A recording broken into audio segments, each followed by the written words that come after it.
ndabaramukije mwe mwese mukomeje gukurikira ijwi ry'icyizere.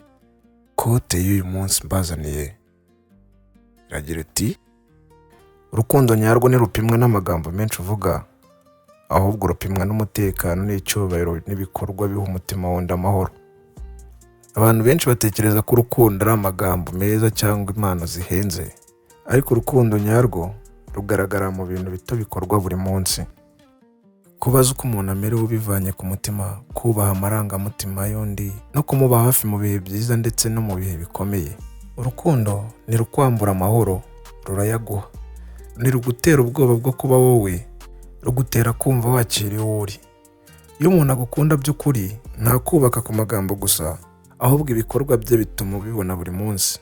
Hitamo urukundo rugukuza, rugutera icyizere kandi rugusigira amahoro, kuko umutima utuje ufite agaciro keza karuta amagambo meza adafite ibikorwa. Urukundo ruzira uburyarya rugaragara mu bikorwa bya buri munsi. Ntabwo ari ugukunda gusa iyo ibintu bimeze neza, ahubwo no gukomeza kubana, kuvugisha ukuri no gufashanya mu bihe habayeho ibigeragezo. Urukundo rwubaka rutuma mwembi mukura, mukizerana kandi mukumva mutekanye. Iyo icyubahiro n'ukuri bibuze, urukundo rugira intege nke.